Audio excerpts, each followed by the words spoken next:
না হয়নি। Good morning good evening friends.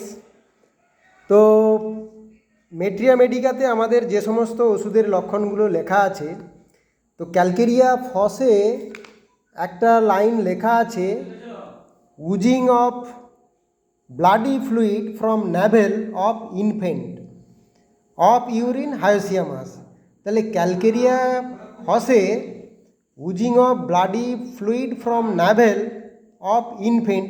আচ্ছা, এটা ইনফেন্ট না হয়ে যদি টিনেজ গার্ল হয় বা অন্য পেশেন্ট হয়, তো সিমটমসকে ইন্টারপ্রিটেশন করে আমরা যে কোনো পেশেন্টের ক্ষেত্রে পাই না কেন এই ওষুধটা আমরা ব্যবহার করতে পারি।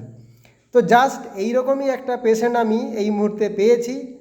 তো এই কেসটি আমার বন্ধুদের শেয়ার করার জন্য আমি দেখাচ্ছি। তোমার ওই এটা একটু দেখাও, এই যে। তো এর জাস্ট এই আম্বিলাইকাস বা নেভেলস থেকে এরকম একটা ব্লাডি ডিসচার্জ হচ্ছে। এটা কতদিন ধরে হয়েছে তোমার? 4 দিন ধরে হলো। আর সামান্য একটু চুলকানি ভাব আছে, একটু চুলকাচ্ছে, এবং তার সঙ্গে ওর ন্যাভেল রিজিয়নে একটা ব্যথাও আছে, এবং সেই ব্যথাটা নাভি থেকে পেটে, সারা পেটে ছড়িয়ে পড়ে।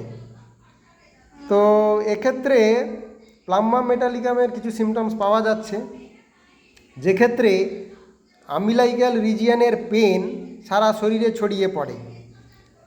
আর এইটা হচ্ছে সিমটমস। কিন্তু এই মুহূর্তে একে আমি ক্যালকেরিয়া ফসই প্রেসক্রিপশান করছি, কারণ এই পিকুলিয়ার সিমটমস।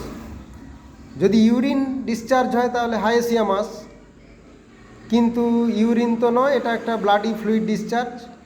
ক্যালকেরিয়া ফস 30 কয়েকটা ডোজ দিচ্ছি, এবং এক্সটার্নাল অ্যাপ্লিকেশান হিসেবে ক্যালেন্ডুলা মাদার টিনচার লাগানোর জন্য দিচ্ছি। যদি বাইরের কোনো ইনফেকশান থাকে, ইনফেকশানটাকে কন্ট্রোল করবে। তো ঠিক আছে, তোমার আমি আইডেন্টিটি প্রকাশ করলাম না, তোমার এই ভিডিওটা আমি গ্রহণ করলাম আমার বন্ধুদের শেখানোর জন্য। তুমি পারমিশন দিলে, সেই জন্য ধন্যবাদ।